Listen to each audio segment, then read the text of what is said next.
귀한 찬양 감사합니다. 우리 옆에 분들하고 인사하겠습니다. 참 잘 오셨습니다. 예, 우리 한 번 더 인사하겠습니다. 말씀에 많은 은혜 받으시기 바랍니다. 예, 오늘 우리 장학위원회 우리 헌신 예배로 올려드리는 오후 예배거든요. 저희가 이 장학금을 통해서 우리 내부에 우리 학생들 우리 장학금을 후원하고 또 외부에도 우리 교회 다니지 않지만 학생들을 지금 후원할 계획을 가지고 준비 중에 있고요. 아직 계약을 안 해가지고 그래서 저희가 외부 학생들도 섬길 계획을 가지고 있습니다. 그리고 또 탈북 신학생 한 사람을 품어서 저희 교회에서 사역하게 하고 그래서 또 탈북 신학생을 졸업할 때까지 저희가 장학금을 후원하면서 탈북 신학생을 키우는 이제 사역을 이제 시작하려고 그러거든요. 헌금해 주셔서 너무나 감사하고 또 우리가 이 모든 일을 감당할 수 있도록 여러분 기도해 주시길 주님의 이름으로 축복합니다. 우리 일신 장학회가 이 시대 우리 다음 세대 우리 장로님 기도하신 것처럼 소망이 되고 꿈이 되고 또 많은 믿지 않는 영혼까지 살리는 참 귀한 주님의 축복의 도구가 될 줄로 믿습니다. 우리 마지막으로 한 번 더 옆에 분들하고 인사하겠습니다. 말씀에 붙들려 삽시다. 우리 같이 한번 인사하겠습니다. 예. 한 가지 광고 하나 드리고요. 이제 시작하겠습니다. 다음 주가 이제 지방회가 있어요. 그래서 제가 지방회를 참석해야 되는 관계로 다음 주는 우리가 바이블 하이킹을 하지 않습니다. 대신에 우리가 오여선교에서 후원하는 여주 이음교회에 김강정 목사님이 오셔서 이제 말씀 전해주세요. 예. 그래서 여러분 그러면은 안 하는 주는 어떻게 해야 되느냐 이제 이렇게 물어보시는데 그냥 쉬시면 됩니다. 할렐루야. 예. 그냥 쉬시면 되고요. 쉼도 축복이에요. 예. 그리고 혹시 아직 이렇게 밀리신 분들 그분들은 이 기간에 맞아 하시고 따라잡을 수 있는 시간입니다. 그리고 또 미리 읽으실 분들, 미리 읽으실 분들은 한 장 한 장씩 차근차근 천천히 해가지고 한번 읽어보세요. 그렇게 해서 미리 읽으셔도 됩니다. 우리가 시편 쪽으로 넘어가시고 또 이사야 쪽으로 넘어가고 그러면은 한 주에 읽을 게 너무 많아가지고 그래서 조금 이제 건너뛰는 게 있어요. 건너뛰는 부분들이 있어요. 그러니까 여러분 그렇게 생각하시고 미리 이렇게 시간 있을 때 미리 읽어 가셔도 괜찮습니다. 그래서 나는 건너뛰지 않고 다 읽어보겠다 하시는 분들은 읽으셔도 돼요. 그렇게 해서 자유롭게 이제 따라오시면 됩니다. 이제 말씀으로 들어가겠습니다. 출애굽기 19장 5절에서 6절 아까 읽으신 말씀 잘 보시면은 세계가 다 내게 속하였나니 너희가 내 말을 잘 듣고 내 언약을 뭐하면요? 지키면 너희는 모든 민족 중에서 내 뭐가 돼요? 소유가 된다. 여기 보면 세 가지 약속을 하세요. 첫 번째 내 소유, 그다음에 두 번째 뭐예요? 너희는 내게 대하여 무슨 나라요? 제사장 나라가 된다. 그리고 세 번째 뭐죠? 거룩한 백성이 된다. 이렇게 이제 말씀하고 계시거든요. 여러분 이거를 그냥 이 본문만 보면은 그런가 보다 이렇게 할지 모르지만요. 여러분이 창세기에서부터 다시 더듬어서 읽어보면은 이게 보통 축복이 아니에요. 왜냐하면 야곱이 어떤 사람입니까? 참 이기적인 사람이잖아요. 자기 욕망으로 충만했던 사람이에요. 그래서 그런지 몰라도 그 아들들도 성깔 정말 대단했잖아요. 보통 사람들이 아니었거든요. 그런데 그런 야곱, 그의 자손 바로 12아들을 통해서 세워진 이 이스라엘을 하나님의 소유가 되고 제사장 나라가 되고 그리고 거룩한 백성이 되게 하신다. 여러분 이게 얼마나 큰 축복인지 몰라요. 어떻게 이렇게 죄악 덩어리인 이스라엘을 하나님이 택하셔서 소유로 삼고 제사장 나라가 되고 하나님의 언약 백성이 되게 하시냐는 거예요. 여러분 이것보다 얼마나 놀라운 축복이 더 있겠습니까? 그래서 사실은 이 에베소서 한번 3장 8절에서 9절에 보면 이 고백이 우리의 고백이 돼야 되는 거거든요. 모든 성도 중에 뭐예요?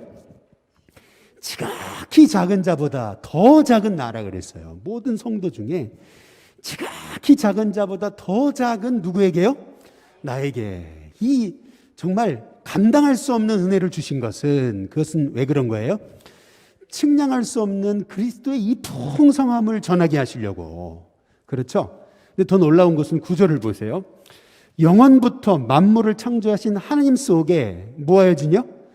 이 감추어진 이 비밀의 경륜, 이 놀라운 하나님의 이 구원의 경륜을 어떠한 것인가 하는 것을 드러내시려고 누구를 택하셨어요? 나를 택하신 거예요. 네. 야, 모든 성도 중에 지극히 작은 자보다 더 작은 나에게 이런 감당할 수 없는 은혜를 주셔서 이렇게 측량할 수 없는 그리스도의 풍성함을 전하게 하셨다. 여러분, 이거보다 더 큰 복이 어디 있습니까?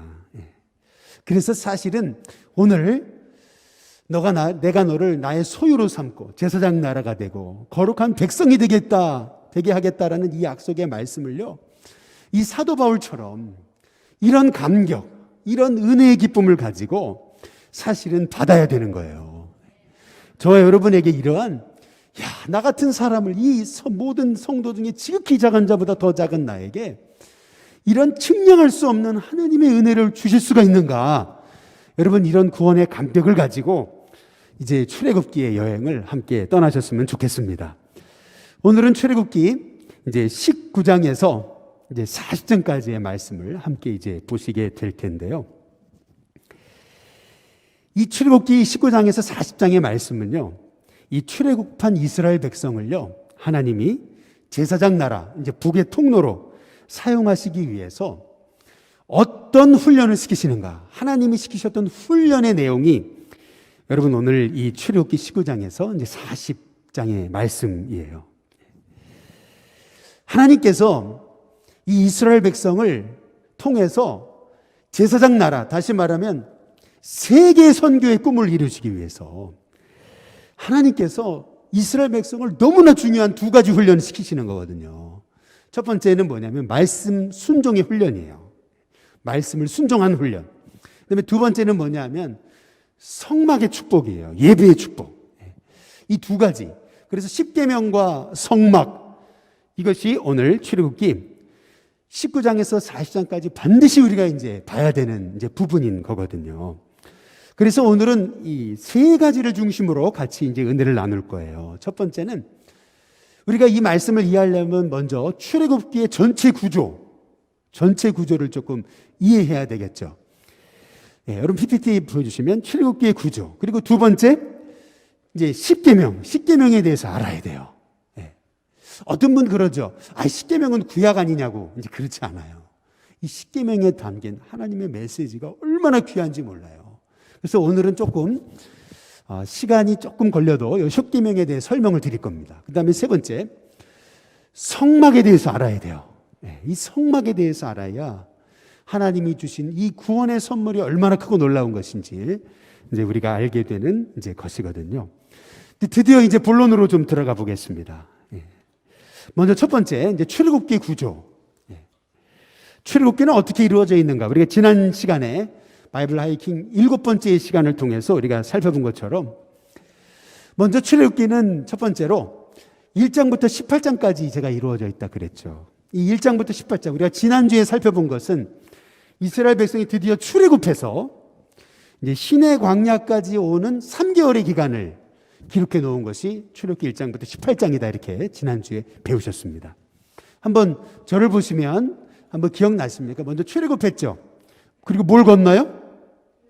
홍해를 건너죠. 그리고 나서 이르게 된 것이 뭐예요? 마라예요. 마라의 쓴물을 경험하죠. 원망하죠. 그때 하나님이 한 나무를 가리키셔서 나무를 던지니까 물에 집어넣으니까 그게 아주 단물이 되잖아요. 그리고 나서 마라에서부터 10km 떨어져 있는, 불과 코앞에 떨어져 있는 곳이 어디였어요? 엘림. 물샘 열둘과 종려나무 70그루가 있었던 이 엘림에 이르게 하시잖아요. 마라에서 엘림까지 굉장히 코앞에 있어요. 그래서 우리는 엘림의 축복을 얻으려면 지금 내 인생이 힘들고 어렵다고 포기하지 않는 거예요. 끝까지 하나님의 약속 붙들고 가는 거예요. 그러면 내 인생에도 엘림이 찾아옵니다. 엘림이 찾아와요. 물샘 12과 종려나무 70그루의 축복을 하나님이 여러분에게 주실 줄로 믿습니다. 그리고 그 엘림을 떠나서 가게 된 곳이 어디예요? 신광야예요. 그 신광야에서 하나님 2개의 선물을 주시죠. 그게 뭐죠? 만나와 메추라기를 하나님께서 먹이시는 그런 기적을 체험하게 되죠. 그래서 그 만나에서 떠나서 가게 된 게 르비딤이라는 곳이에요. 거기서 반석에서 모세가 지팡이로 반석을 치니까 거기서 뭐가 터져요? 생수, 물이 터지죠. 바로 그 물, 생수가 그리스도이시다. 고린도전서에서 말씀하고 계셨다는 것을 저희가 지난주에 살펴봤죠. 그 르비딤에서 있었던 사건이 다름 아닌 아말렉과의 전투예요. 그 르비딤에서 말이죠. 모세가 손을 들면 이기고 내리면 지는 이 중보기도의 역사. 그리고 나서 이제 르비딤을 떠나서 오게 된 곳이 어디예요? 그게 오늘 말씀 출애굽기 19장의 이 신의 광야, 신의 산입니다. 드디어 이제 우리 출애굽기 19장이 시작되는 거죠. 그래서 출애굽기 2번째 구조는 뭐냐 하면 출애굽기 19장부터 24장까지 모세가 뭘 받아요? 십계명을 받아요. 그래서 그 하나님의 율법을 가르치는 장면이 출애굽기 19장부터 24장이에요. 그리고 세 번째 출애굽기의 구조는 25장에서부터 40장 성막의 비전을 주시고 또 성막을 완성하게 되는 과정이 출애굽기 전체 구조입니다. 별로 어렵지 않죠? 별로 어렵지 않아요. 먼저는 출애굽해서 시내산까지 오는 거, 이제 그게 첫 번째 1장부터 18장, 그다음에 19장부터 24장까지 십계명을 받고 율법을 전하는 거, 그리고 25장부터 40장 그게 성막의 축복이다. 이제 이렇게 여러분 이해하시면 되겠습니다. 근데 우리가 이제 출애굽기 19장에서부터 여러분이 성경 출애굽기를 읽으실 때 주목할 한 단어가 있어요. 그게 뭐냐면 산이라는 단어입니다. 뭐라고요? 산이에요, 산. 무슨 말이냐면 모세가 시내산에 등정해요. 내려와요. 그래서 모세의 시내산의 등정과 그리고 하산의 과정을 여러분이 잘 살펴보시면은 그러면은 이 출애굽기 이해하는 데 쉽습니다. 하나님이 산으로 올라오라 그러세요. 올라가요. 또 모세가 내려와요. 그러면요 올라가고 내려가고 올라가고 내려가고 올라가고 내려가고 이 등산 하산 등산 하산 등산 하산의 과정을 통해 중간중간에 사건들이 있는 거예요. 그래서 모세가 올라갔다 하면은 거기다가 산이라는 단어에 동그라미 치고 밑줄 그으면 돼요. 내려왔다 그러면 또 내려왔다에다가 밑줄 그으시면 여러분이 출애굽기를 쉽게 여러분이 이해할 수가 있습니다. 그래서 먼저 첫 번째 1차 시내산 등정의 내용이 출애굽기 19장 3절의 말씀이에요. 모세가 하나님 앞에 어떻게 했어요? 올라가니 이렇게 하면 동그라미를 치면 되죠. 밑줄을 그으면 됩니다. 올라가니 여호와께서 어디에서요? 산에서 그에게 그를 불러. 이래 산. 여기 산은 어디예요? 시내산인 거예요. 그런데 여기서부터 여러분 보셔야 되는 거, 이 산이라는 단어가 왜 이렇게 중요한 거냐면 이 산은 그냥 장소가 아니에요. 하나님 부르신, 하나님이 모세를 만나주신 이 산, 이 산이라는 개념은 시편 24편 3절에 보면 여호와의 뭐예요? 산에 오를 자 누구며 그의 거룩한 곳에 설 자가 누군가. 다시 말하면 모세가 하나님을 만났던 산은 바로 하나님과 특별한 영적 만남을 가지게 되는 그런 거룩한 장소라는 거예요.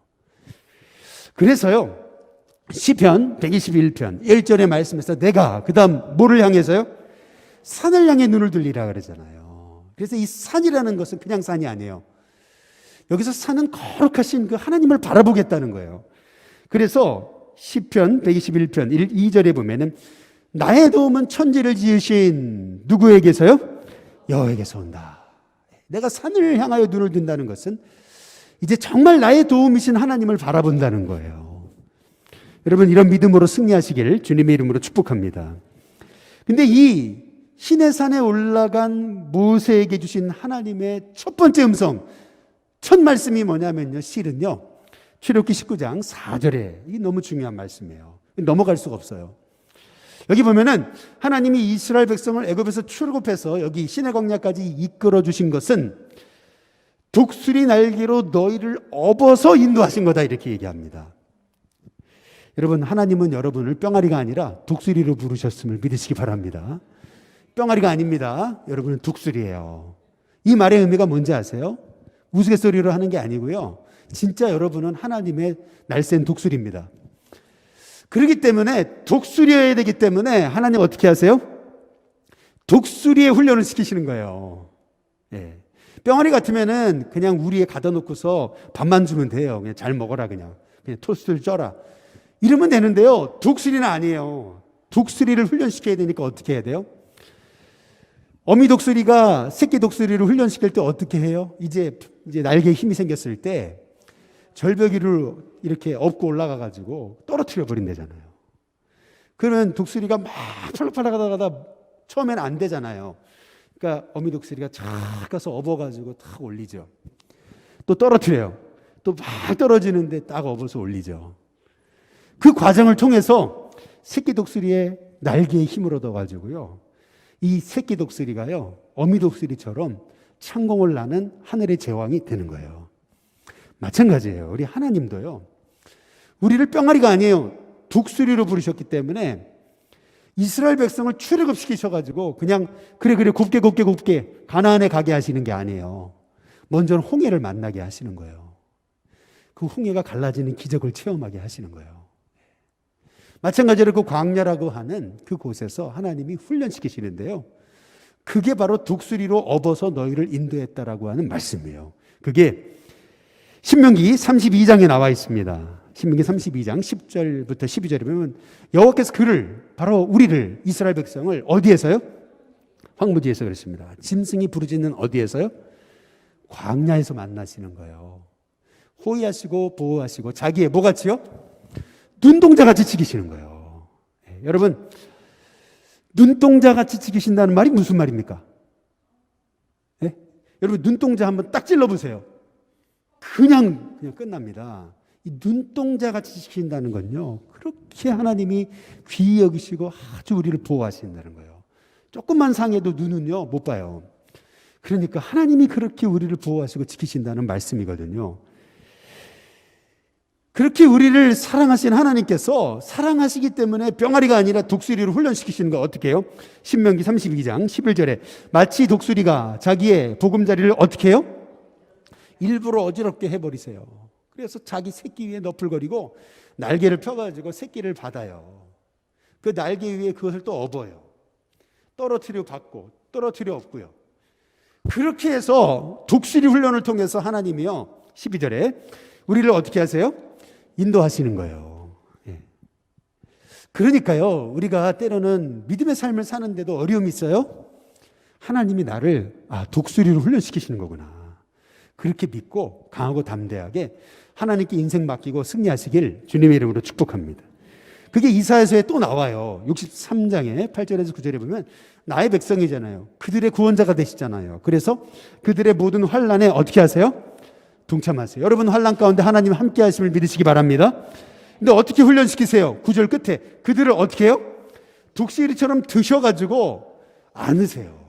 이게 하나님이 독수리를 업어 우리를 인도하셨다라고 하는 그 말씀의 의미인 거예요. 그래서 우리가 아무리 힘들고 지칠 때에도 이사야서 40장 31절처럼 여호와를 앙망하는 자가 돼요. 그러면 독수리가 날개치며 올라간 같은 새 힘을 주시는 거예요. 여러분, 그런 은혜를 여러분이 체험하시길 주님의 이름으로 축복합니다. 한번 따라해 보시죠. 나는 병아리가 아니다. 다시 나는 독수리다. 옆에 분한테 한번 인사해 보시죠. 독수리 오형제셨군요. 한번 인사해 보시기 바랍니다. 여러분, 독수리 형제들이십니다. 우리 두 번째로 이제 모세가요 등산했죠. 그리고 이 말씀을 받고 너는 내 소유다, 제사장 나라다, 거룩한 백성이다 말씀 받아서 내려와요. 이게 일체 하산입니다. 출애굽기 19장 7절에 보면 모세가 뭐예요? 내려와서 밑줄 그라 그랬죠. 내려와서. 그래서 백성에게 얘기해 주는 거예요. 진술합니다. 그렇죠? 그때 모세가 진술하셨던 말씀이 20장에 나오는 십계명이에요. 21장부터 쭉 나오는 그 종과 보상법, 이런 법들이에요. 그런데 하나님이 이스라엘 백성에게 십계명을 주시기 전에 그냥 주시는 게 아니에요. 준비시키세요. 그게 나와요. 출애굽기 19장 10절에 보면 어떻게 준비시키세요? 먼저 성결하게 하세요. 그렇죠? 그 다음에 11절에 준비하게 하여 어떻게 하라고요? 셋째 날을 기다려. 바로 첫날부터 말씀하지 않으세요. 셋째 날 동안 기다리게 하세요. 근데 12절에 보면은요, 너는 백성을 위해서 주의 경계를 정하래요. 삼가 산에 오르거나 그 경계를 침범하지 못하게 합니다. 침범하는 자는 반드시 죽는다. 그 누구도요, 하나님 앞에 감히 가까이 갈 수 없었어요. 하나님의 얼굴 보면 죽었어요. 그래서요, 출애굽기 19장 16절, 18절에 보면 셋째 날 아침에 그랬어요.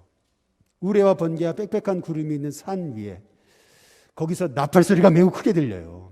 그러니까 진중에 있는 백성이 어떻게 돼요? 다 벌벌벌 떨거든요.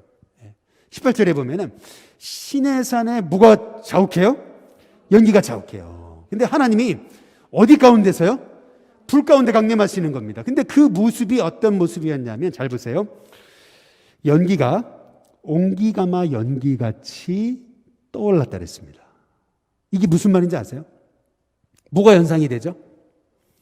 히로시마 나가사키 원자폭탄 생각이 안 나십니까?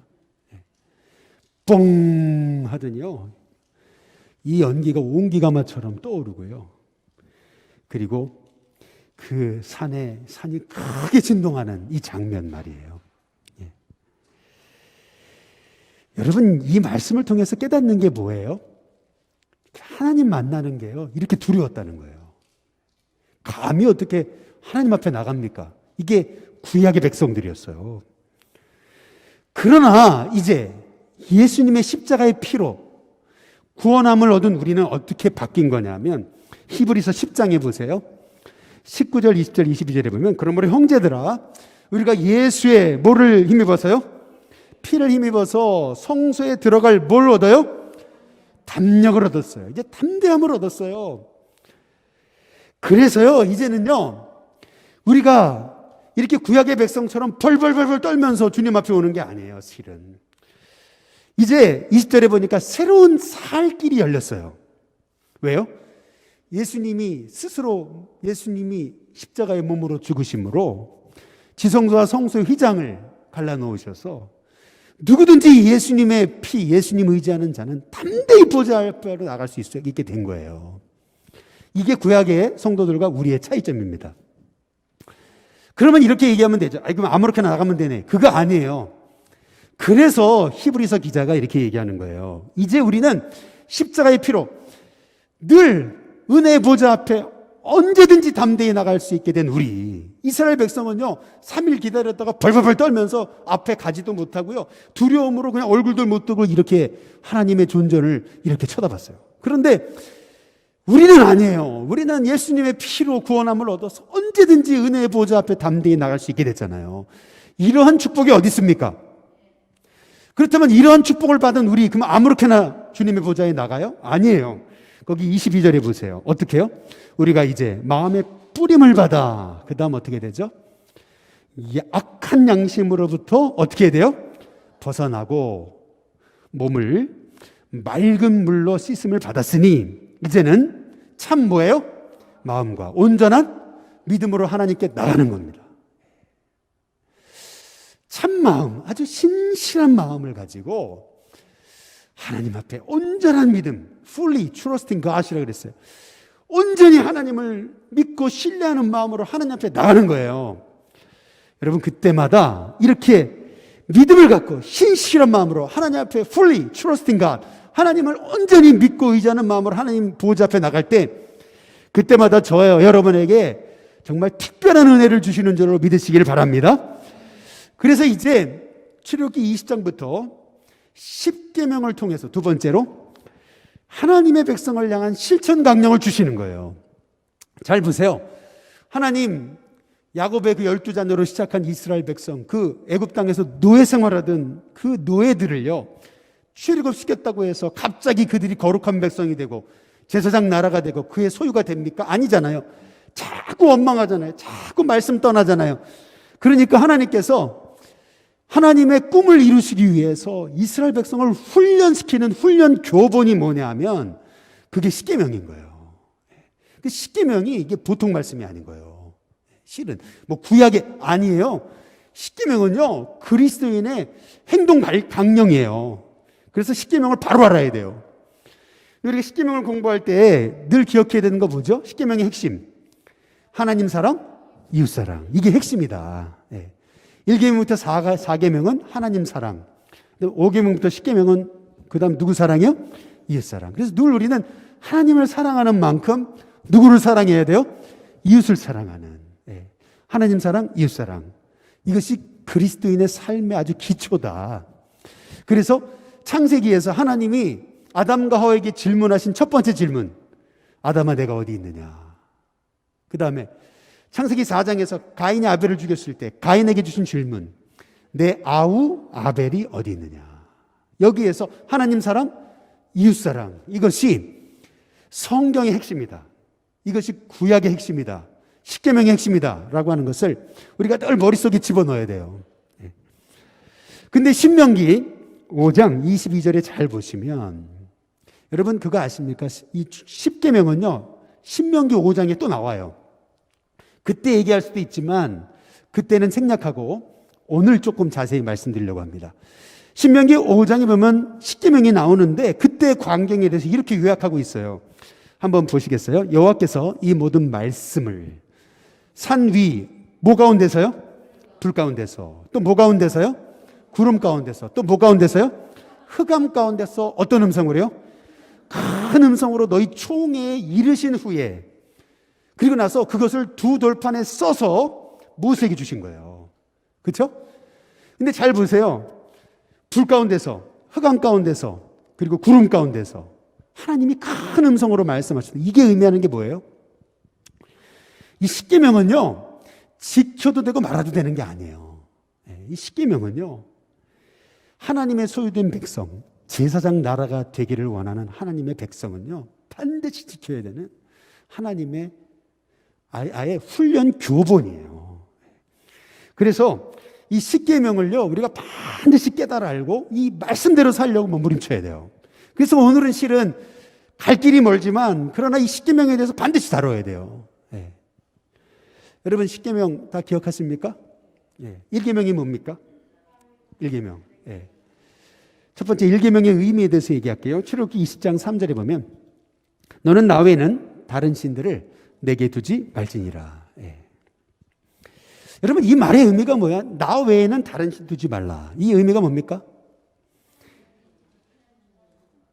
예, 우리 신명기 6장 4절에서 5절에 나와 있어요. 거기 보면 마음을 다하고 뜻을 다하고 뭘 다해서요? 힘을 다하여. 내 하나님 여호와를 어떻게 하라고요? 사랑. 마음을 다하고 뜻을 다하고 힘을 다하는 게 뭡니까? 이걸 가리켜서 지정의라고 그러는 거예요. 온 마음, 생각, 감정, 의지를 다해서 하나님을 어떻게 하라는 거예요? 사랑하라는 거예요. 그러면 뭐죠? 하나님 사랑하는 게 하지 않는 거, 세상을 더 사랑하는 거, 여러분 그 자체가 1계명을 어기는 거예요. 그래서 요한일서 2장 15절에 16절에 보면 이 세상이나 이 세상에 있는 것을 사랑하지 말래잖아요. 그래서 롯이 왜 그렇게 부끄러운 구원을 당했어요? 받았어요? 이유가 있잖아요.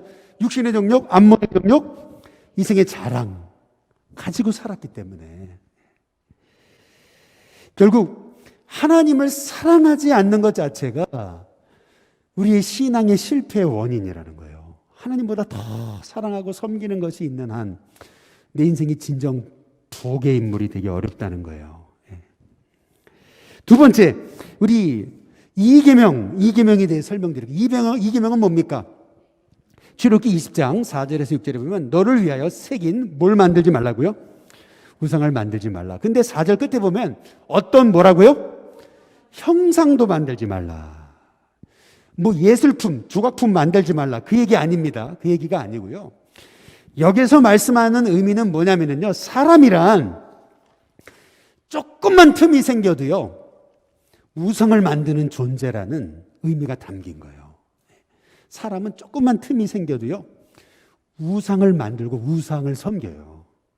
제가 스리랑카 가보니까요. 캔디라고 하는 도시에 그 유명한 불교절이 있는데요. 아주 그냥 이 석가의 이빨을 한번 보여주는 날에는요. 수만 명의 영혼이 몰려들어가지고 깔려 죽는다잖아요. 근데 우리 선교사님이 하는 얘기, 그게 진짜인지 아닌지 가짜인지 모르는데 그 이빨 하나 그거 한번 보려고 말이에요. 여러분, 얼마나 인간이 이렇게 허무합니까? 마찬가지로 인간은요, 조금만 영적 틈이 생겨도요, 우상을 만드는 존재예요. 그래서 어떤 형상도 만들지 말라고 하신 거예요. 5절에 보니까 그것에게 뭐 하지 말라고요? 절하지 말고 섬기지 말라. 근데 그 다음에 내 하나님 여호와는 뭐 하는 하나님이요? 질투하는 하나님. 한번 따라해 보겠습니다. 질투하는 하나님. 우리는 하나님의 질투의 의미를 한번 정리하고 넘어가야 됩니다. 많은 분들이 그래요. 아니, 하나님이 질투하시냐고. 에이, 하나님이 그런 분이면 난 안 믿는다고. 우리가 똑같네 뭐. 에이, 질투하시는 분. 이렇게 생각하시는데요. 이게 얼마나 성경을 이해하지 못한 그러한 어리석은 판단인지 모르는 거예요. 질투하시는 하나님의 의미는 세 가지 의미가 있습니다. 첫 번째는 뭐냐면은 이사야 42장 8절에 나는 내 영광을 다른 자에게 주지 않는다는 뜻이에요. 하나님의 강한 의지, 하나님의 강한 의지의 표현이에요. 나는 내 영광을 다른 자에게 주지 않는다. 이게 하나님이 질투하신다는 말씀의 의미예요. 두 번째, 예레미야 31장 3절에 보니까 내가 영원한 사랑으로 너를 사랑하기에 인자함으로 너를 이끌었다 그러시거든요. 그러니까 하나님이 질투하신다는 말씀의 의미는 하나님 사랑의 또 다른 표현이에요. 하나님 사랑하신다는 거예요, 사실은. 질투하신다는 말씀의 의미는 우리를 그토록 영원한 사랑으로 사랑하신다는 거예요. 그다음에 세 번째, 하나님의 질투의 의미는요, 너는 나를 아가서 8장 6절 말씀처럼 뭐같이요? 도장같이 마음에 품고 또 뭐같이요? 도장같이 팔에 두라고 그러거든요. 과거에 한 사람의 소유권을 주장할 때 이 팔에다가 도장을 찍었어요. 그러면서 오늘 말씀 그러잖아요. 사랑은 죽음같이 강하고 질투는 수월같이 잔인하며 불길같이 일어나니 그 기세가 여호와의 불과 같다. 하나님이 질투하신다. 이 질투하시는 하나님이라는 말씀의 의미는요, 하나님이 우리를 당신의 소유로 삼으셨다는 거예요. 넌 내 거다. 잘 보세요. 저희 사택이 있어요. 우리 집이 있는데 우리 집에 딴 사람이 살아요. 그러면 여러분, 뭐 그럴 수도 있지. 그럴 수 있습니까? 그럴 수 없죠. 당연히 어떻게 분노하게 되죠. 질투하게 되죠. 그렇죠? 이 당연한 거예요. 다시 말하면은 질투하시는 하나님이라는 의미는 하나님이 우리를 택하셨다는 의미예요. 그래서 질투하시는 하나님의 의미는 우리를 그토록 사랑하신다는 거예요. 여러분, 그렇게 이해하셔야 돼요. 여러분을 사랑하시는 하나님이 어찌나 여러분을 사랑하시는지, 하나님이 만드신 여러분이 하나님만 바라보고 믿음으로 축복 받고 살기를 원하시는 하나님이심을 기억하시며 승리하시는 저와 여러분이 되시길 주님의 이름으로 축복합니다. 세 번째로 3계명이 뭐죠? 출애굽기 20장 7절에 보면 너는 내 하나님 여호와의 이름을 어떻게 하라고요? 망령되게 부르지 말라. 이 망령되게 부르지 말라는 말의 의미가 뭐죠? 레위기 19장 12절에 한번 보세요. 너는 내 이름으로 뭐 하지 말라고요? 거짓 맹세함으로 내 하나님의 이름을 욕되게 하지 말라. 이렇게 말씀하시거든요. 이 말의 의미가 뭐냐면, 일신교회 집사님이세요. 물론 뭐 그런 분이 있다는 건 아니에요. 일신교회 집사님이신데, 예를 들면 세상에 나가서 계약을 하는데, 당신은 어떻게 믿냐고 그랬더니, 내가 그래도 이래봐도 일신교회 집사라고. 계약을 했더니 다 사기예요. 여러분, 그렇다면 하나님의 이름이 먹칠을 당하는 건 아니겠습니까? 여러분, 이걸 가리켜서 하나님의 이름을 망령되이 일컫지 말라. 그런 말씀의 의미예요. 그러면 우리가 이제 어떻게 해야 되는 겁니까? 이 3계명을 우리의 삶에 적용한다면 시편 33편 21절에 보니까 우리의 마음이 그를 즐거워하며 우리가 그의 성호를 뭐 해야 돼요? 의지하며 살아야 된다고요. 여기 성호가 뜻이 뭐예요? 성호. His holy name, 거룩한 이름을 성호라 그래요. 바로 그의 거룩한 이름을 날마다 의지하며 살아가는 것, 그것이 하나님의 이름을 망령되이 일컫지 않으며 살아가는 하나님의 종의 삶입니다. 거기 밑에 제가 써놨죠? 시편 103편 1절에 하나님의 이름을 송축, 찬양하며 프레이즈하며 살아가는 인생, 그것이 하나님의 이름을 높여드리는 인생이에요. 그래서 시편 105편 3절에 자랑하라 그랬어요. 자랑하라. 이름을 높여드려라. 시편 106편 47절에 보니까 그 이름에 감사하라. 이제 이렇게 말씀하고 계시거든요. 저와 여러분이 이 하나님의 이름을 자랑하고 소중히 여기고 또 이 하나님의 이름을 높이며 사시길 주님의 이름으로 축복합니다. 네 번째, 사계명의 의미가 뭐냐면 출애굽기 20장 8절에 10절에 보니까 안식일을 기억하여 어떻게 하라고요? 거룩하게 지켜라. 그런데 여러분, 이 안식일에 대한 계명은요, 구절을 전제하고 있는 거예요. 구절을 보면은 같이 한번 읽어보겠습니다. 같이 있습니다. 시작. 엿새 동안은 힘써 내 모든 일을 행할 것이나. 그러니까 이 안식일을 기억해서 거룩히 지키라는 이 말씀은요, 월요일도 쉬고 화요일도 쉬고 수요일도 쉬고 목요일도 놀고 금요일도 놀고 토요일도 논 다음에 예를 들면 주일도 놀아야지, 이런 개념이 아니에요. 이 안식일을 지키라는 개념의 의미는요, 월요일부터 토요일까지는 열심히 땀 흘려 일하는 거예요. 그게 전제되어 있는 거예요. 그리고 주일을 하나님을 기억하면서 예수님을 기억하며 거룩히 구별해서 지키는 거, 여러분, 그것이 안식일을 지키라고 하는 주님의 명령에 담긴 기본 개념이에요.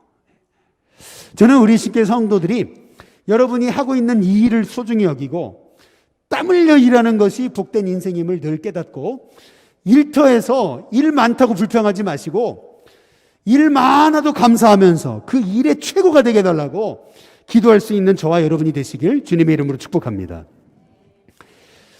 근데 여기 10절에 한번 보시면은 이렇게 일곱째 날은 이렇게 열심히 6일 동안 일을 했잖아요. 그러니까 7일째는 뭐예요? 아무것도 하지 않는 거예요. 이 안식일에는요, 두 가지 뜻이 있습니다. 안식이라는 단어, 히브리어로 써놔보세요. 샤바트라 그럽니다. 샤바트.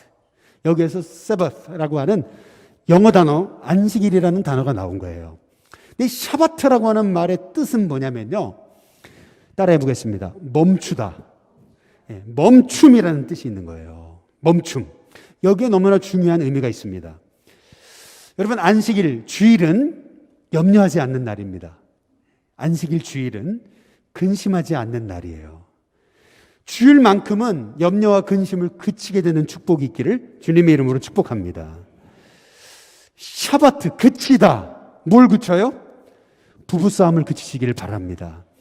주일날만큼은 내 부부가 싸우지 않겠다. 선언하세요. 주일날만큼은요, 분노하지 않겠다. 선언하세요. 아예. 주일날만큼은요. 샤바트 하세요. 진짜로. 딱 샤바트 하세요. 그래, 주일은 내가 주일답게 지킨다. 주일은 하나님이신 최고의 복된 날로 지킨다.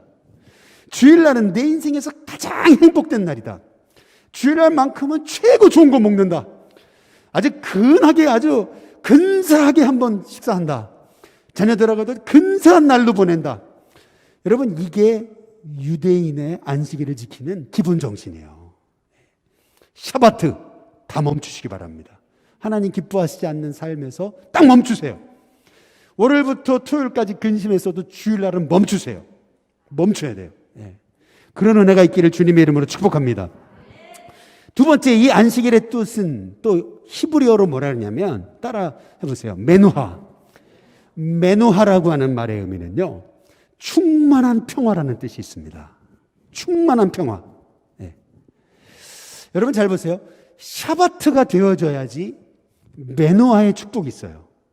멈추지 않으면요, 염려하던 것을 멈추지 않으면 평화가 없습니다. 멈춰야 돼요. 딱 하나님 안에서 딱 염려하고 근심하고 분노하던 걸 딱 멈추면은요, 그때부터 나도 모르는 충만한 평화, 메누하가 임합니다. 그래서 안식일이라는 두 뜻, 두 개념, 두 이름, 샤바트, 메누하. 이게 안식일, 구약성경의 안식일이거든요. 여러분, 이 단어만 기억해도 여러분이 안식을 제대로 이해하신 겁니다. 그래서 출애굽기 20장 11절에 보면은 여기 보세요. 안식일에, 일곱째 날에 어떻게 했다고요? 쉬었다, 이렇게 얘기하시거든요. 히브리어로 바인 나파시라고 합니다. 바인 나파시, 네페시라고 하는 것은 회복되는 거예요. 내 영혼이 회복되는 거. 그래서 영어 단어에 7째 내 쉬었다라는 말씀을 refresh라고 했습니다. 하나님도 안식일에 리프레시 하셨어요. 하물며 하나님도 안식일에 리프레시 하셨다면 저와 여러분도 안식일이 필요한 거예요. 안식해야 돼요. 맨날 염려하고 근심하면서 그냥 1년 내내 염려, 근심, 걱정, 분노하고 사지 마시고 딱 주일이 되면 그치세요. 샤바트 하세요. 그래서 리프레시 하세요. 여러분, 그래야 오래 삽니다. 그래야 병들지 않아요. 그래야 하나님 축복의 도구가 돼요. 그래서 하나님이 안식일을 여기 출애굽기 20장 11절에 안식일을 복되게 해서 그날을 어떻게 한 거라고요? 거룩하게 했다. 거룩하게 했다는 말은 뭐예요? 따로 구별했다. 떼놨다는 얘기예요. 근데 우리가 기억해야 되는 게 있습니다. 그럼 안식일은 뭐고 주일은 뭐냐고. 여러분, 우리는 안식일을 지키는 거 아니에요. 그거 아시죠? 우리는 안식일을 지키는 게 아닙니다. 우리는 주일을 지키는 겁니다. 왜요? 요한복음 20장 19절에 보면 이날 곧 안식 후 첫날, 이게 주일이에요. 토요일 안식 후 뭐죠? 첫날, 주일이에요. 우리 예수님은 안식 후 첫날 주일에 부활하신 거예요. 그렇죠? 부활하셔서 제자들에게 오신 거예요. 그래서 우리는 안식일을 지키는 게 아니에요. 뭘 지키는 거예요? 주일을 지키는 거예요. 그 참고 구절로 요한복음 20장 26절 다시 찾아보세요. 거기 또 나와요. 그렇다면 안식일과 주일의 차이점이 뭐냐? 주일은요, 부활하신 주님이 내 인생의 주인이 되심을 고백하면서 날마다 하루를 시작하며 부활의 주님, 나와 함께 하시는 주님을 의지하며 그 부활의 축복을 누리는 것이 주일이에요. 그런데 여러분, 이 안식일이 가지고 있는 기초 개념하고 주일의 개념은 똑같습니다. 이 기초 개념은 변함이 없어요. 기본 개념, 샤바트, 메누하, 이거는 변함이 없어요. 제가 묵상을 하다가 깨달은 것은 뭐냐면요, 이게 11조하고 이게 주일, 안식이라고요, 개념이 똑같아요. 개념이 어떤 점에서 똑같은지 아세요? 11조와 주일의 동일한 개념, 그것은 뭐냐면 하나님이 돌보신다는 거예요. 이게 무슨 말이냐면요, 11조는요 믿음이 없으면 못해요. 여러분, 11조는 돈이 아니에요. 믿음이에요. 믿음이 없으면 11조 못합니다. 왜 11조가 믿음이냐면요, 11조는요 하나님 주신 10분의 2를 따로 떼놓는 거잖아요. 이게 내 거 아니에요. 근데 여러분 보세요. 10분의 1이 얼마나 큰 돈입니까? 그냥 10만 원 벌 때는요 10,000원이잖아요. 근데 100만 원을 벌 때는 10만 원이에요. 근데 1,000만 원을 벌 때 100만 원이고요. 1억을 벌기 시작하면 더 커져요. 이야, 이걸 어떻게 해? 여러분, 이게요 11조는요 돈이 아니고 믿음이에요. 따로 떼놓는 거예요. 따로 떼놓으면서 고백하는 거예요. 하나님 나를 돌보신다는 거죠. 안식일, 주일도 똑같아요. 아니, 월, 화, 수, 목, 금, 토 살기도 바쁜데 주일도 일해야죠. 근데 아니에요. 주일을 하나님께 성별하잖아요. 그건 뭐예요? 하나님 책임지신다는 믿음이 없으면 주일을 성별할 수 없는 거예요. 하나님 책임지신다. 한번 따라해 보겠습니다. 하나님이 책임지신다. 이게 주일의 개념, 주일 성수의 개념이에요. 그래서 11조, 주일 성수는요, 이게 믿음이에요, 사실은. 저는 이 믿음이 여러분 안에 들어가시길 주님의 이름으로 축복합니다. 그래서 11조와 이 주일 성수는요, 어찌 보면은 이게 테바예요. 이게 갈대상자예요. 노아의 어머니가 그 우러대는 3개월 된 아이를 갈대상자에 집어넣어가지고 날강에 띄우잖아요. 띄울 때요, 그 갈대상자가 날강 위를 흘러내려가는데 자기가 할 수 있는 게 아무것도 없어요. 하나님이 돌봐주시지 않으면 아무것도 할 수 없어요. 여러분, 우리의 삶도 똑같아요. 하나님이 우리의 가정을 책임져 주시지 않으면, 하나님이 우리 가정의 물질을 책임져 주시지 않으면, 하나님이 내 인생의 건강을 책임져 주지 않으면 한순간도 살 수 없어요. 이 테바, 이 갈대상자를 날강 위에 딱 띄우면서 하나님, 이제 제 손 떠납니다. 하나님이 이 아이를 살려주시거든. 하나님 맡아 주관해 주시기 바랍니다. 기도하면서 눈물 흘리면서 통곡하면서 갈대상자를 날강에 탁 띄울 때요. 그 아들이 어떻게 될지 아무도 몰랐어요. 그러나 그 아들이 애굽 공주의 아들이 돼서, 양아들이 돼서 훗날 이스라엘 백성을 구원하는 그 위대한 모세가 되리라고 누가 상상이나 했겠습니까? 똑같아요. 우리가 11조를 드리고 믿음의 삶을 살 때 하나님이 우리에게 어떻게 일하실지 몰라요. 그러나 우리는 믿음의 고백을 올려드리면서 하나님이 돌보실 줄로 믿습니다. 그 믿음을 갖고 드리는 거예요. 계산하면 못해요. 아유, 그 아들 그거 이거 어떻게 살려? 이 날강에 띄우면 죽는 걸. 이게 여러분, 이게 실은 11조를 드리는 마음이에요. 그러나 하나님께 맡기는 거야. 하나님 책임져 주실 것을 믿습니다. 그 고백을 가지고 하나님 앞에 내 삶, 내 인생을 올려드릴 때 하나님 나를 책임져 주시는 거예요. 그런 의미에서 11조, 이 주일 성수 이런 것들은 다 같은 개념에 있는 거예요. 다시 한번 따라해 보겠습니다. 하나님이 돌보신다. 그러면 다섯 번째로 5계명, 이제 5계명. 1계명부터 4계명은 뭐라고요? 하나님 사랑. 그렇죠? 5계명부터 드디어 이웃사랑이 시작되는데요. 제가 여쭤볼게요. 여러분에게서 가장 가까운 이웃이 누굴까요? 예, 부모입니다. 부모. 예. 그래서 오늘 5계명 첫 번째, 이웃사랑에 대해서 첫 번째 5계명이 뭐예요? 내 부모를 공경하라예요. 예. 우리 출애굽기 20장 12절, 내 부모를 어떻게 하라고요? 공경하라. 근데 여러분, 그리하면에다가 동그라미를 막 쳐놔야 돼요. 10계명에 살인하지 말라, 그리하면 없어요. 도둑질하지 말라, 그리하면 없어요. 근데 딱 하나, 내 부모를 공경하라, 그리하면은요, 이 5계명만 나오는 거예요. 그래서 에베소서 6장 2절 한번 나중에 찾아보시고, 에베소 6장 2절에 보면 약속이 있는 첫 계명이다. 그 약속이 뭐예요? 내 하나님 여호와가 내게 준 땅에서, 출애굽기 20장 12절. 내 하나님 여호와가, 출애굽기 20장 12절, 내 하나님 여호와가 내게 준 땅에서 어떻게 한다고요? 내 생명이 길리라. 예. 그래서요, 부모 공경 잘하는 사람은요, 믿는 사람이나 믿지 않는 사람이나 잘 됩니다. 그리고 오래 삽니다. 이 성경의 약속대로 그렇게 돼요. 예. 참 신기한 거예요. 그래서 잠언 15장 20절, 그러면 공경하는 것을 어떻게 하라는 것인가? 지혜로운 아들은 아비를 어떻게 해요? 즐겁게 해요. 미련한 자는 어미를 업신여긴다. 예. 부모 공경의 반대말, 업신여기는 거라는 거예요. 그러면 공경을 어떻게 하느냐? 부모를 기쁘게 해드리는 거다. 영어로 bring 그랬습니다. 가져온다. 뭘 가져와요? joy 그랬습니다. 기쁨을 부모님께 가져다 드리는 거.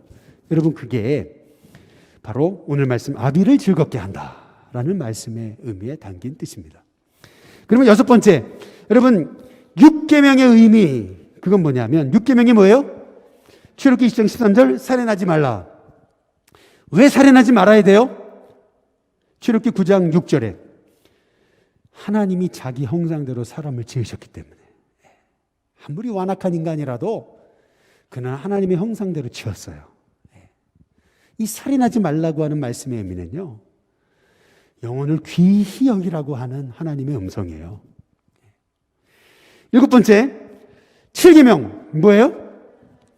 출애굽기 20장 14절, 뭐 하지 말라고요? 간음하지 말라. 왜 간음하지 말라 그러는지 아세요? 성경이? 고린도서 3장 16절, 너희가 하나님의 뭐예요? 성전이에요. 하나님의 성령이 여러분 안에 계세요. 그래서 간음하면은요, 뭐를 더럽히는 거예요? 성전을 더럽히는 거예요. 그래서요, 하나님이 그를 어떻게 하신다고요? 멸시하신다. 거기 동그라미 쳐놓으셔야 돼요. 멸시하신다. 멸하신다. 여러분, 이 멸하신다는 말씀의 의미는요, 하나님이 그를 멸하신다. 이 말씀의 의미는요, 쉽게 말하면 그거예요. 한마디로 정리해 드릴게요. 하나님이 그를 멸한다. 이게 무슨 말인가? 잘 될 리가 없습니다. 가늠한 사람 치고 잘 될 리가 없어요. 절대 잘 되지 않아요. 성경 말씀 그대로예요. 여덟 번째, 8계명. 그건 뭐예요? 출애굽기 20장 15절 뭐 하지 말라고요? 도둑질하지 말라. 그러면 여러분 잘 보셔요. 왜 도둑질을 하죠? 왜 자꾸 도둑질을 하는 거예요? 야, 성경의 말씀이 너무나 귀해요. 너무나 오묘합니다. 잠언 10장 4절에 보니까 게을러서 그래요. 게을러서 그래요. 게으른 자는요, 도둑질하게 돼요. 손을 게으르게 놀리는 자, 가난하게 됩니다. 그러면 두 번째, 왜 도둑질을 해요? 잠언 28장 20절에 보니까 속히 구하려고 하니까. 속히 구하려고 하는 자는 형벌을 면치 못한다 그랬는데 영어 성경에 보니까 get into trouble 그랬습니다. 빨리 부자가 되려고 그러면은요, 반드시 문제가 생겨요. 여러분 천천히 부자 되시기 바랍니다.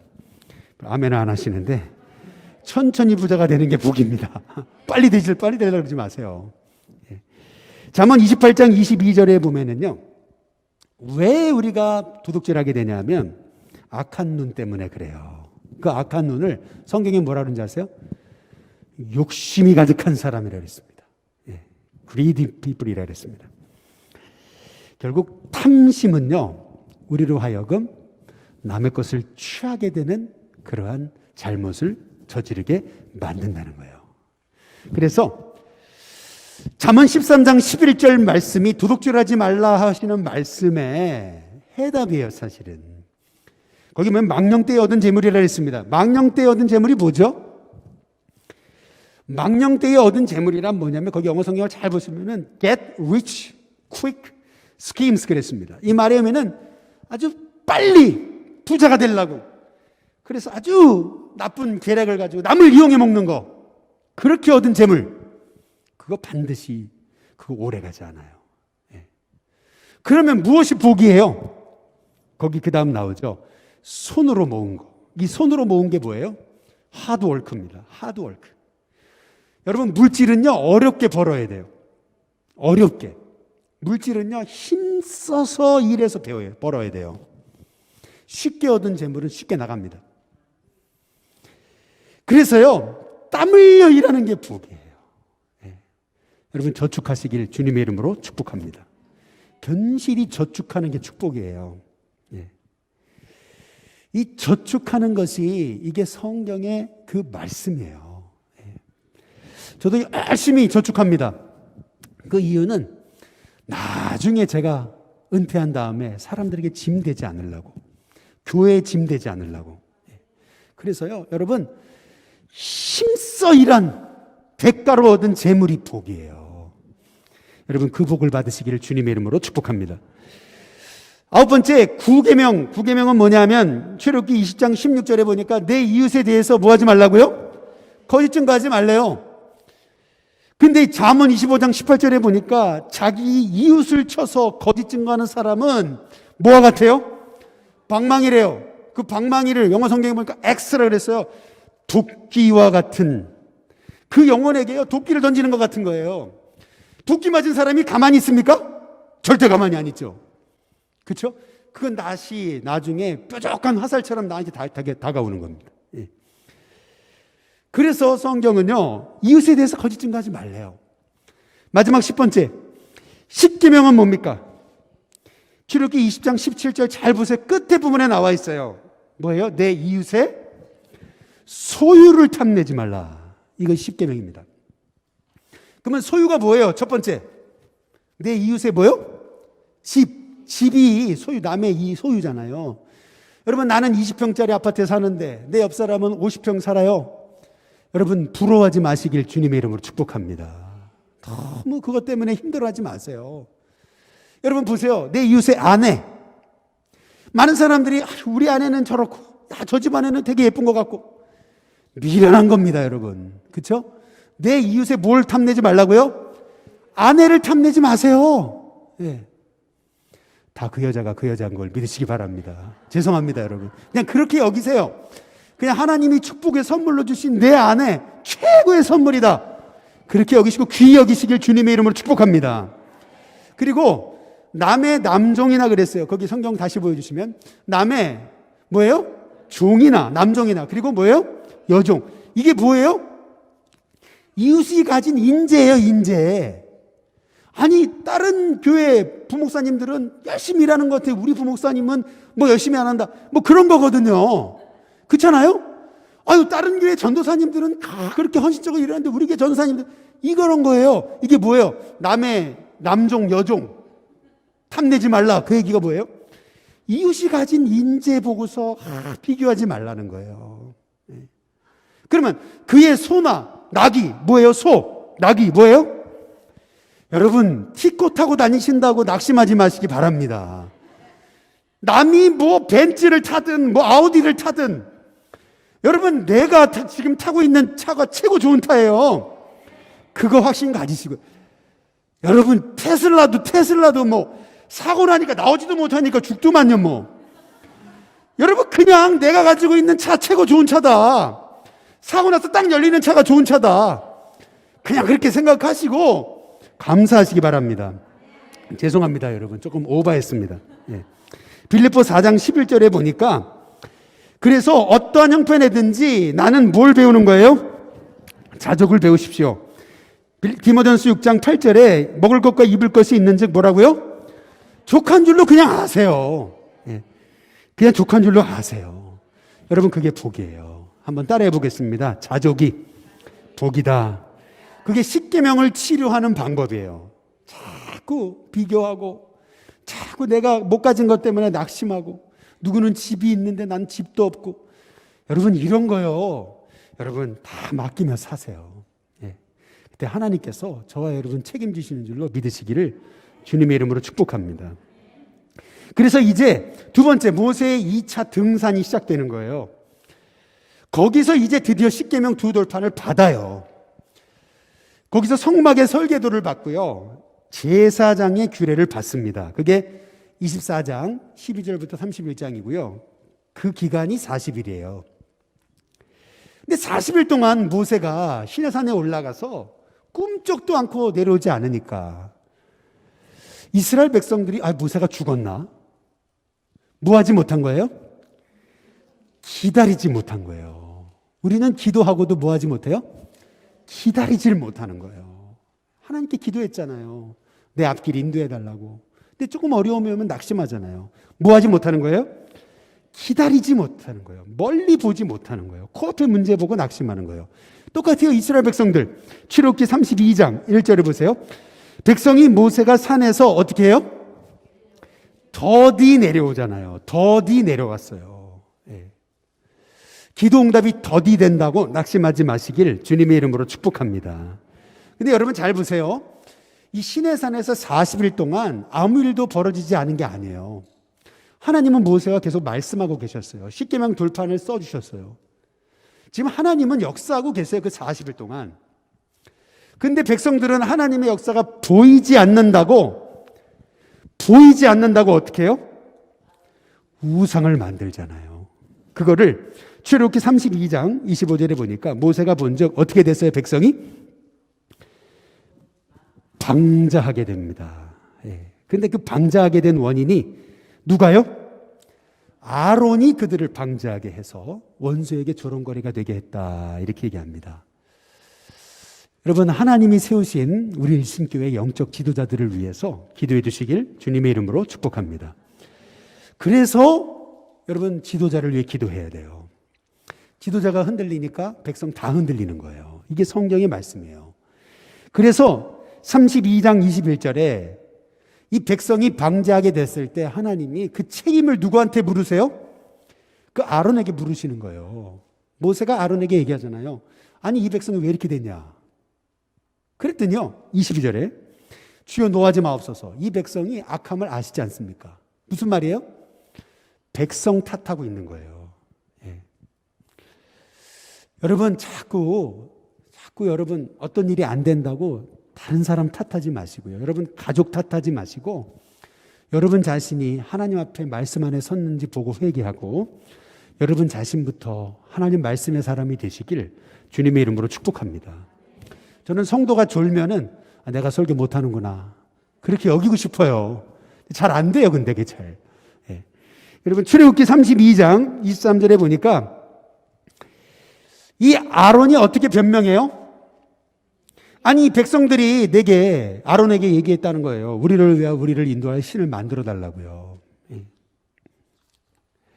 그래서 아론이 어떻게 했어요? 24절에 내가 그들에게 얘기했다는 거예요. 금이 있는 자는 다 빼라. 그래서 그들이 그것을 내게로 가져왔기로 자기가 어떻게 했다는 거예요? 그냥 금을 불에 던졌더니 송아지가 뿅 하고 나왔다는 거예요. 이런 거짓말을 누가 믿습니까?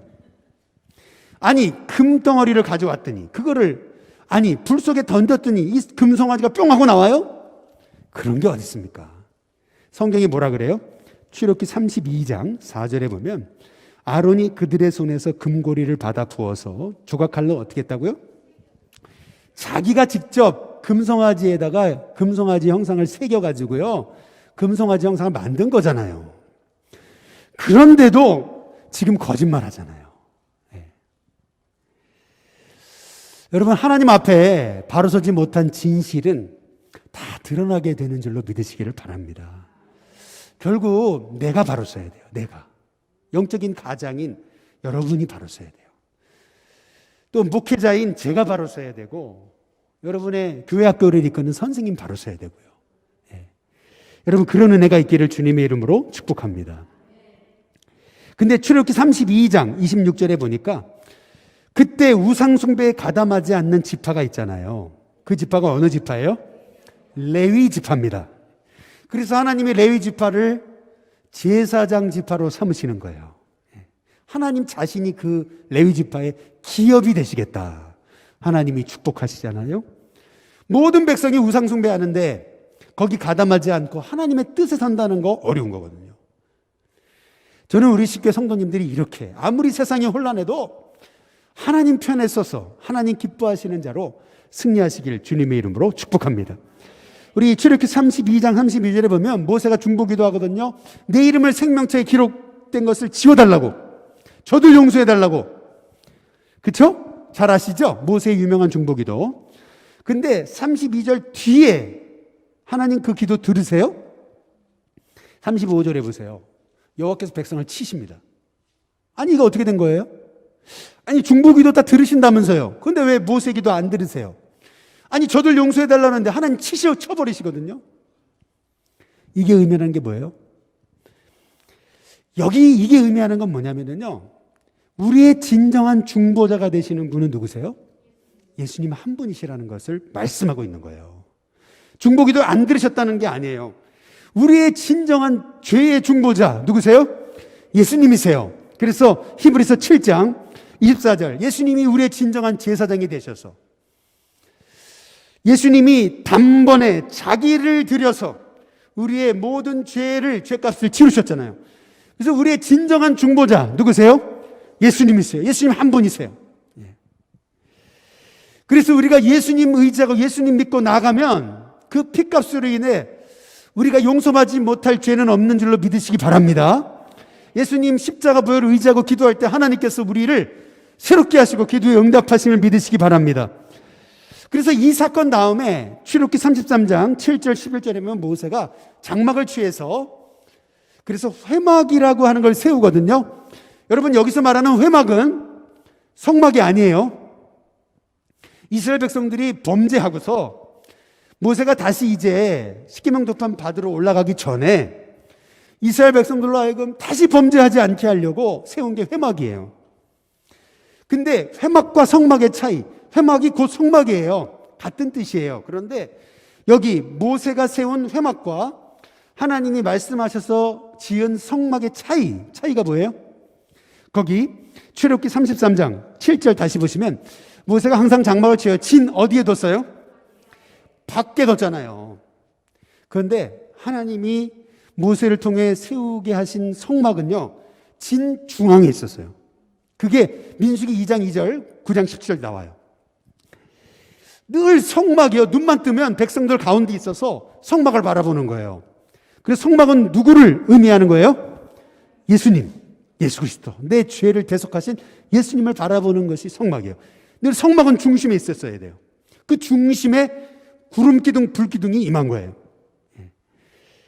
근데 여기 11절에 보니까 사람이 자기의 친구와 이야기함 같이 여호와께서는 모세와 어떻게 해요? 대면에 말씀하십니다. 친구처럼. 저는 저와 여러분을 이렇게 너희를 종이라 하지 않고 이젠 친구라 하노니 너희에게 다 하나님의 뜻을 알게 하였습니다. 우리 하나님은요, 우리에게 다 알려주시는 하나님이세요.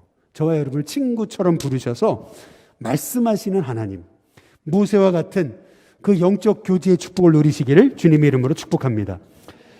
그런데 끝에 보면 여호수아는 회막을 어떻게 했어요? 떠나지 않았거든요. 늘 은혜 안에 거했던 여호수아가 모세의 뒤를 이어서 모세의 후계자가 되는 거죠. 그렇죠? 세 번째, 이제 모세가 세 번째 시내산에 어떻게 해요? 등산하고 하산합니다. 그게 출애굽기 34장 24절에 나오는데요.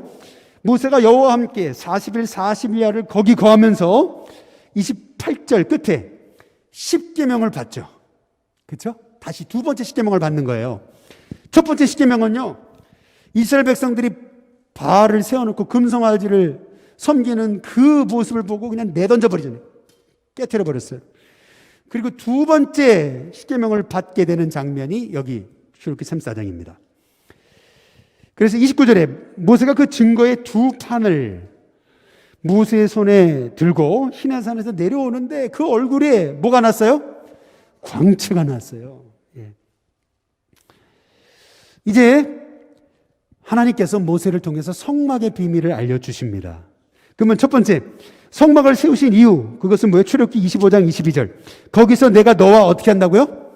만나고 그랬습니다. 출애굽기 25장 22절. 예, 거기서 내가 너와 어떻게 하고요? 만나고. 성막을 주신 이유, 하나님 만나시기 위해서. 속죄소라 그랬습니다. 속죄소란 뭐냐 하면 언약궤 위에 뚜껑, 그것을 덮개를 속죄소라 그러는 거예요.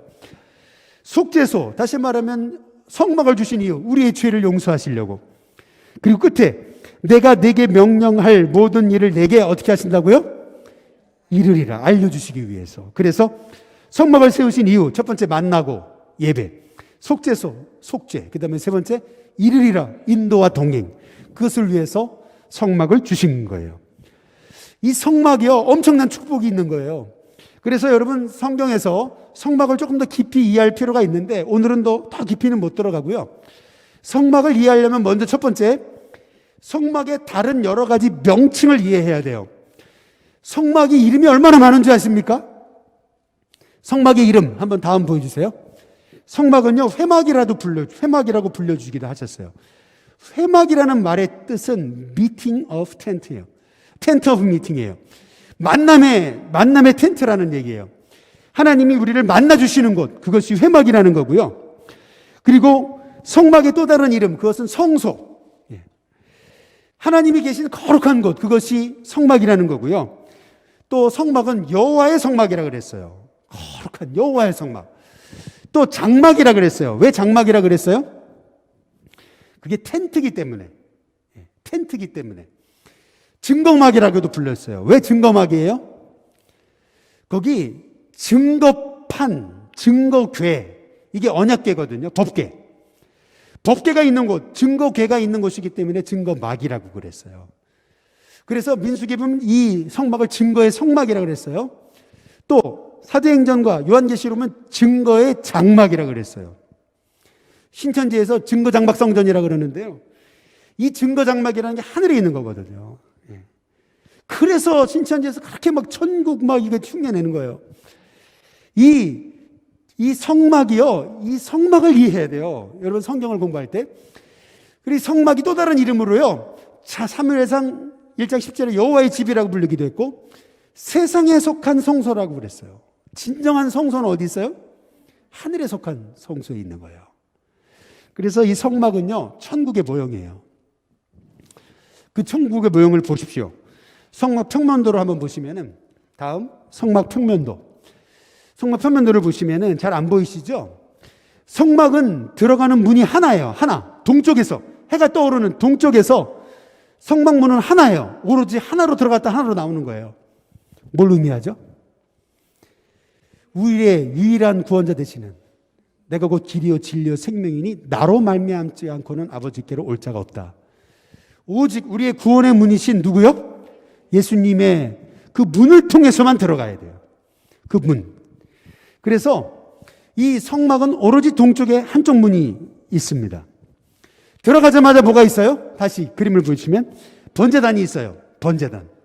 번제는 뭐죠? 다 태워드리는 거예요. 나를 완전히 제물로 올려드리는 거. 여러분, 그게 번제입니다. 번제단을 거쳐서 어디를 가냐면 물두멍에 가요. 물두멍에서 뭘 하는 거냐면 손을 씻어요. 발을 씻습니다. 하나님 앞에 나가면서 우리가 우리의 죄를 씻고 주님의 성소 앞에 나아가야 됨을 말씀하고 있는 거죠. 먼저 내가 죽고, 번제단에서 죽고 내 죄를 씻고 성소에 들어가요. 그러면 성막 안에 이제 성소, 지성소가 있죠. 그 성소에 들어가면 뭐가 있죠? 왼쪽에 등대가 있어요. 등대. 하나님의 빛을 밝힌 이 등대가 있습니다. 그리고 떡상이 있어요. 떡상. 떡 12개를 두 쪽에 6개씩 해서 이렇게 이 떡상에 올려놨죠. 다시 말하면 빛이신 예수님의 빛을 받아서, 성령의 빛을 받아서 떡상, 말씀의 떡을 먹고 그 다음에 그 앞에 분향단이 있어요. 예. 그래서 성령의 빛을 받아 말씀 의지하고 기도하는 것이 바로 하나님 자녀의 삶이라는 거예요. 그렇게 될 때 지성소에 나갑니다. 예. 다시요. 번제단에서 오직 예수님의 이름을 통해서 문을 통해 들어와서 번제에서 내가 죽고 죄를 물로 씻고 성소에 들어와서 빛이신 예수님의 인도를 받아서 말씀과 기도로 세워진 우리는 지성소에 들어갑니다. 지성소 안에 있으면, 안에 들어가면 언약궤가 있어요. 이 언약궤 안에는 아론의 쌍난 지팡이, 바로 만나 항아리, 그리고 법궤가 있는 거죠. 아론의 쌍난 지팡이, 우리는 지팡이와 같은 존재예요. 그런데 이 지팡이와 같은 존재, 아무 힘도 없는 존재가요, 말씀에 붙들려야 돼요. 그 말씀의 만나 항아리예요. 그래서 그 법궤, 말씀을 의지할 때 이 지팡이 같이 연약한 우리가 하나님 손에 붙들려서 쓰임받게 되는 거죠. 그래서 그 다음 보여주시면 성막의 기구들이 나와요. 기구를 잘 보시면은요, 여러분, 이게 요한복음에 나온 말씀하고 너무나 똑같아요. 양의 문이 되신 예수님, 그리고 번제단으로 나를 올려드리신 예수님, 그리고 생명의 생수로 오신 예수님, 물두멍, 그리고 빛으로 오신 예수님, 등대, 그리고 떡상, 생명의 떡이신 예수님. 그렇잖아요? 요한복음 17장에서 대제사장의 기도를 하시거든요. 요한복음 17장은 전체가 다 기도예요.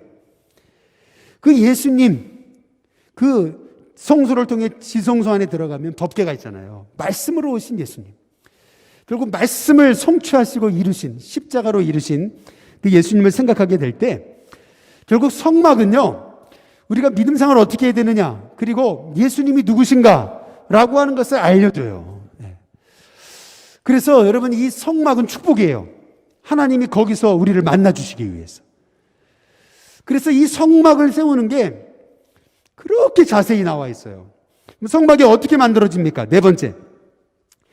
먼저 첫 번째, 성막의 제작의 지도자를 부살렐과 오홀리압을 세우시는데, 출애굽기 36장 2절에 보면 모세가 부살렐과 오홀리압과 및 마음이 지혜로운 사람, 그 마음의 여호와께로부터 뭐를 얻고요? 지혜를 얻는 사람을 세우는데, 이 부살렐과 오홀리압이 어떤 사람이냐면요, 출애굽기 35장 30절에 보니까 이 부살렐이라는 인물은요, 유다 지파 누구의 손자요? 훌의 손자입니다. 훌이 누구예요? 모세가 아말렉과의 싸움에서 두 팔이 자꾸 내려가니까 오른팔 왼팔을 들어줬던 아론과 누구예요? 훌이잖아요. 이 훌의 손자가 부살렐이에요. 다시 말하면 하나님의 은혜 아래 서서 기도했던 그 훌의 손자인 부살렐이 성막을 세우는 지도자로 쓰임받았다는 얘기는요, 여러분이 오늘 이렇게 믿음으로 사는 거 절대 헛되지 않음을 말씀하고 계시는 거예요. 여러분이 신실하게, 지금은 아무 열매 없는 것 보이고 하나님의 응답이 더디 보여도 여러분이 오늘 약속의 말씀 붙들고 참 신실하게 믿음의 삶 살아가면요, 하나님 여러분의 가정과 자손을 통해서 이렇게 부살렐과 같은 하나님의 인물을 일으키실 줄로 믿습니다. 그런데 여기 성막을 보면은요, 이 성막은요, 온 백성의 자발적인 참여로 이루어진 거예요. 여기서 진정한 부흥이 뭔지 알 수 있습니다.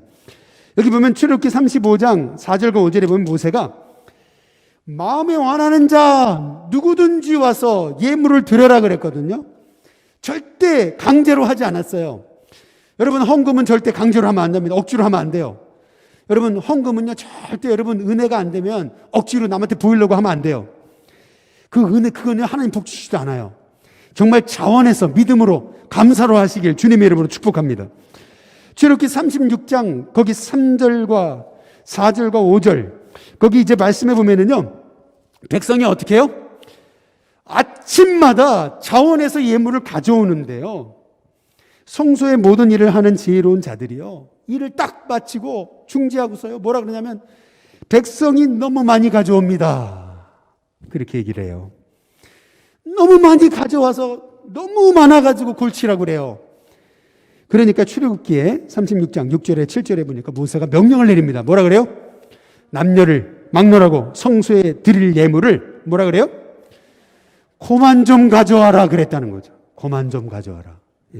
7절에 보니까 있는 재료가 모든 일을 하기에 넉넉해서 어떻게 했다고요? 남았다. 남음이 있었다. 차고 넘쳤다, 이 얘기거든요.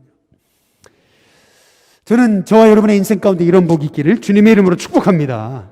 이게 부흥인 거예요. 근데 잘 보시면 출애굽기 38장 24절 26절에 보면 성소 건축 비용으로 드린 금만, 다른 거 다 살펴보니까 시간도 걸리니까 금만, 성소의 세겔로 29, 29 뭐예요? 달란트입니다. 이 달란트가 최고의 단위거든요. 733개리래요. 얼마나 많이 드렸는지 몰라요. 근데 26절 계수를 해보니까 20세 이상만 몇 명이에요? 60만 3,550명이에요. 무슨 말이죠? 장정 60만 명 이상이 이 성소를 짓는데 예물 드리는데 동참했다는 거예요. 이것이 의미하는 게 뭐예요? 왜 이걸 다 기록해놨어요? 진정한 부흥은요, 특정한 한 사람이 헌금하고 특정한 한 사람이 헌신하는 게 아니고요, 진정한 부흥은요, 모든 성도가 자원해서 함께 단 1,000원이라도 드리면서 함께 자원해서 곳곳에서 하나님의 기쁨으로 섬길 때 실을 만들고 천을 만들고 금을 가지고 도금하고 모든 일들을 하는 모든 일들을 다 각각의 맡겨진 자리에서 감당하고 하나님의 성도들이 다 기쁜 마음으로 자원하여 주님을 섬길 때 여러분, 그게 진짜 부흥이라는 거예요. 여러분, 이런 부흥이 우리 교회에 있기를 주님의 이름으로 축복합니다. 이게 다 하나님의 세 번째 말씀하신 대로 됐어요. 출애굽기 40장 19절에 보니까 여호와께서 모세에게 뭐 하신 대로요? 명령하신 대로. 이게 몇 번 나오는지 아십니까? 40장만 7번 나옵니다. 예. 완전 수잖아요.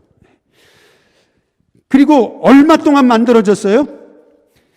출애굽기 40장 10절에 보니까 둘째 해 첫째 날, 그 달 초하루 제2년 1월 1일 날 이 성막이 완성됩니다. 예. 이스라엘 백성들이 지금 시내광야를 떠나가지고 시내광야에 도착해가지고 3개월 만에 출애굽한 다음에 3개월 만에 시내광야에 도착했잖아요. 그리고 나서 지금 둘째 첫째 날이 됐어요. 9개월이 지났죠? 예.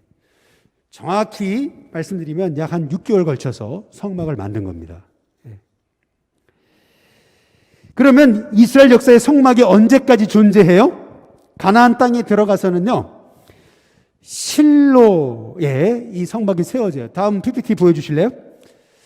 가나안 땅에 들어가서 실로에, 그리고 사사시대까지 사울왕 때는 노브로 옮겨졌다가 블레셋의 위험 때문에요, 다윗왕 때는 예루살렘으로 옮겨져요. 아시죠? 다윗이 막 춤추고 기뻐했던 거, 막 옷이 벗겨지도록, 그렇죠? 그리고 솔로몬 성전 건축 이후에는 성막이 뭘로 바뀌어요? 성전으로 바뀌는 거예요. 예. 그러니까 솔로몬 건축 이전까지는 다 성막이 있었던 거예요. 이스라엘에. 예. 그렇죠? 그러면 성막이 완성된 후 이제 마지막입니다. 출애굽기 40장 33절에 그는 또 성막과 제단 주위 뜰에 포장을 치고 뜰문에 휘장을 다니라. 모세가 이같이 역사를 어떻게 했어요? 마쳤습니다. 34절 어떻게 돼요? 마치니까 여호와의 영광이 성막에 어떻게 됩니까? 충만해요. 구름이 회막 위에 덮여요. 이 성막에 여호와의 영광이 충만히 임합니다. 예. 여러분이 하나님을 만나면은 여러분의 심령에 하나님의 은혜가 충만해집니다. 늘 이 성막의 축복이 저와 여러분 가운데 있기를 주님의 이름으로 축복합니다. 근데 이 성막에 진짜 축복이 있어요. 이거 마지막 요거만 드리고 마치겠습니다. 출애굽기 40장 36절에 보면은요, 구름이 성막 어디에 있었어요? 위에 있었어요, 여러분. 구름이 성막 위에서 떠오를 때는 이스라엘 자손이 그 모든 행진하는 길에 앞으로 어떻게 했어요? 나갔어요. 그런데 37절에 구름이 떠오르지 않을 때는 어떻게 했어요? 떠오르는 날까지 나가지 않았습니다. 이 구체적인 내용이 민수기 9장 15절에 23절에 나와 있어요. 성막이요, 하루 만에 떠오르면요, 당장 어제 저녁에 도착했어도 다음날 또 그들은 성막을, 그 구름을 따라 움직였어요. 성막 위에 구름이 떠오를 때는. 어떤 날에는 한 달 동안 구름이 떠오르지 않고요, 어떤 때는요 1년 이상 구름이 성막 위에서 떠오르지 않았어요. 그럴 때는요 그냥 1년 동안 머물렀어요. 이게 의미하는 게 뭐예요? 1년 동안 하나님이 말씀하시지 않는 것 같아도 말씀하시기 전까지는 움직이지 않았다는 거예요. 여러분, 이게 광야의 성막의 축복입니다. 구름기둥 불기둥으로 인도하신다는 것은 철저히 말씀하시면 움직이고 말씀하시면 움직이지 않는 거예요. 말씀하시지 않으면, 다시요, 말씀하시면 뭐 한다고요? 움직이고, 말씀하시지 않으면 움직이지 않는 거예요.